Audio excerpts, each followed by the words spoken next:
नमस्कार दोस्तों। छठ पर्व, छठ या षष्ठी पूजा कार्तिक शुक्ल पक्ष के षष्ठी को मनाया जाने वाला एक हिंदू पर्व है।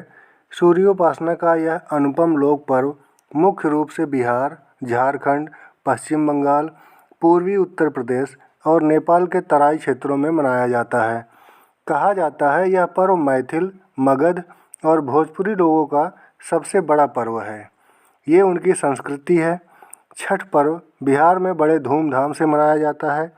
ये एक मात्र ही बिहार या पूरे भारत का ऐसा पर्व है जो वैदिक काल से चला आ रहा है और ये बिहार की संस्कृति बन चुका है। यह पर्व बिहार की वैदिक आर्य संस्कृति की एक छोटी सी झलक दिखाता है। ये पर्व मुख्य रूप से ऋषियों द्वारा लिखी गई ऋग्वेद में सूर्य पूजन, उषा पूजन एवं आर्य परंपरा के अनुसार बिहार में यह पर्व मनाया जाता है। बिहार में हिंदुओं द्वारा मनाए जाने वाले इस पर्व को इस्लाम सहित अन्य धर्मावलंबी भी मनाते देखे जाते हैं। धीरे धीरे यह त्यौहार प्रवासी भारतीयों के साथ साथ विश्व भर में प्रचलित हो गया। छठ पूजा सूर्य, प्रकृति, जल, वायु और उसकी बहन छठी मैया को समर्पित है ताकि उन्हें पृथ्वी पर जीवन की देवताओं को बहाल करने के लिए धन्यवाद। छठी मैया, जिसे मिथिला में रणबे माई भी कहा जाता है, भोजपुरी में सविता माई और बंगाली में रणबे ठाकुर बुलाया जाता है। पार्वती का छठा रूप भगवान सूर्य की बहन छठी मैया को त्योहार की देवी के रूप में पूजा जाता है। यह चंद्र के छठे दिन काली पूजा के 6 दिन बाद छठ मनाया जाता है।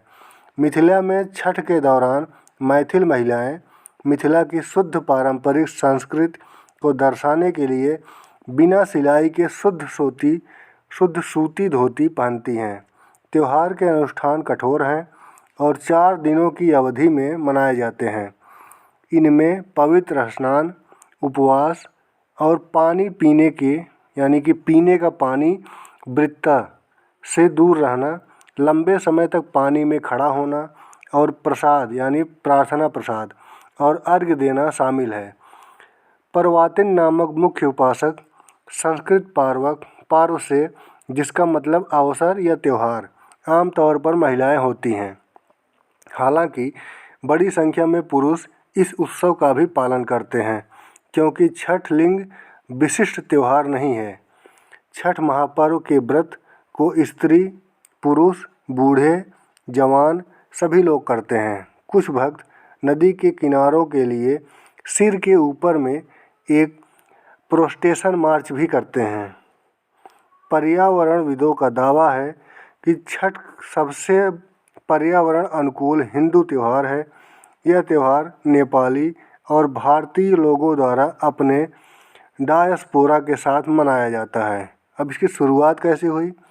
ऐतिहासिक रूप से मुंगेर सीता मनपत्थर यानी सीताचरण मंदिर के लिए जाना जाता है, जो मुंगेर में गंगा के बीच में एक शिलाखंड पर स्थित है। ऐसा माना जाता है कि माता सीता ने मुंगेर में छठ पर्व मनाया था। इसके बाद ही छठ पर्व का महापर्व की शुरुआत है। इसलिए मुंगेर और बेगूसराय में छठ महापर्व बड़ी धूमधाम से मनाया जाता है। एक कथा के अनुसार प्रथम देवासुर संग्राम में जब असुरों के हाथों देवता हार गए थे, तब देव माता अदिति ने तेजस्वी पुत्र की प्राप्ति के लिए देवारण्य के देव सूर्य मंदिर में रणबे यानी छठी मैया अपनी पुत्री की आराधना की थी। तब प्रसन्न होकर छठी मैया ने उन्हें सर्वगुण संपन्न तेजस्वी पुत्र होने का वरदान दिया था। इसके बाद अदिति के पुत्र एक हुए त्रिदेव रूप आदित्य भगवान, जिन्होंने असुरों पर देवताओं को विजय दिलाई। नारियल, 5 प्रकार के फल और पूजा का अन्य सामान लेकर दौरा में रखकर घर का पुरुष अपने हाथों से उठाकर छठ घाट पर ले जाता है। यह अपवित्र न हो इसलिए इसे सिर के ऊपर की तरफ रखते हैं।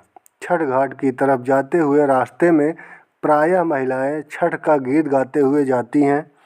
नदी या तालाब के किनारे जाकर महिलाएं घर के किसी सदस्य द्वारा बनाए गए चबूतरे पर बैठती हैं।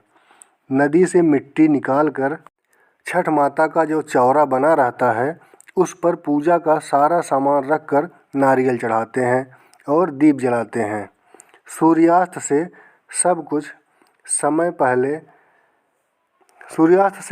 पहले सूर्य देव की पूजा का सारा सामान लेकर घुटने भर पानी में जाकर खड़े हो जाते हैं और डूबते हुए सूर्य देव को अर्घ्य देकर 5 बार परिक्रमा करते हैं। सामग्रियों में व्रतियों द्वारा स्वनिर्मित गेहूं के आटे से निर्मित ठेकुआ सम्मिलित होता है। यह ठेकुआ इसलिए कहा जाता है क्योंकि इसे काठ के एक विशेष प्रकार के डिजाइनदार फर्म पर आटे की लुगदी को ठोक कर बनाया जाता है। उपरोक्त पकवान के अतिरिक्त कार्तिक मास में खेतों में उपजे सभी नए कंदमूल, फल, सब्जी, मसाले व अन्न आदि यथा गन्ना, ओल, हल्दी, नारियल, नींबू, बड़ा, पके केले आदि चढ़ाए जाते हैं। ये सभी वस्तुएं साबूत यानी बिना कटे हुए ही अर्पित होते हैं। इसके अतिरिक्त दीप जलाने हेतु नए दीपक, नई बत्तियां व घी लेकर घाट पर दीपक जलाते हैं। इसमें सबसे महत्वपूर्ण अन्न जो है वह है कुसही केराव के दाने, जो हल्का हरा काला मटर से थोड़ा छोटा दाना है, जो टोकरे में लाए तो जाते हैं पर संध्या अर्घ्य में सूरज देव को अर्पित नहीं किए जाते। इन्हें टोकरे में कल सुबह उगते सूरज को अर्पण करने हेतु सुरक्षित रख दिया जाता है। बहुत सारे लोग घाट पर रात भर ठहरते हैं। वहीं कुछ लोग छठ का गीत गाते हुए सारा सामान लेकर घर आ जाते हैं और उसे देवकरी में रख देते हैं। चौथे दिन कार्तिक शुक्ल सप्तमी की सुबह उदीयमान सूर्य को अर्घ्य दिया जाता है। सूर्योदय से पहले ही व्रती लोग घाट पर उगते सूर्य देव की पूजा हेतु पहुंच जाते हैं और शाम की ही तरह उनके पुरजन परिजन उपस्थित रहते हैं। संध्या अर्घ्य में अर्पित पकवानों को नए पकवानों से प्रतिस्थापित कर दिया जाता है, परंतु कंद मूल फल आदि वही रहते हैं। सभी नियम विधान संध्या अर्घ्य की तरह ही होते हैं। सिर्फ व्रती लोग इस समय पूरब की ओर मुँह कर पानी में खड़े हो जाते हैं और सूर्योपासना करते हैं। पूजा अर्चना समाप्तोपरांत घाट का पूजन होता है। वहाँ उपस्थित लोगों में प्रसाद वितरण करके व्रती घर आ जाते हैं और घर पर भी अपने परिवार आदि को प्रसाद वितरण करते हैं। व्रती घर वापस आकर गांव के पीपल के पेड़, जिसको ब्रह्म बाबा कहते हैं, वहां जाकर पूजा करते हैं। पूजा के पश्चात व्रती कच्चे दूध का शरबत पीकर तथा थोड़ा प्रसाद खाकर व्रत पूर्ण करते हैं, जिसे पारण या परना कहते हैं। व्रती लोग खरना दिन में आज तक निर्जला उपवासोपरांत आज सुबह ही नमक युक्त भोजन करते हैं। तो ये रही छठी मैया की कहानी। बोलिए छठी मैया की जय। दोस्तों, आज की वीडियो में बस इतना ही। आगे की वीडियो के लिए हमारे चैनल को सब्सक्राइब करें और नए नए वीडियो को देखने के लिए बेल आइकन को ना दबाना भूलें। धन्यवाद।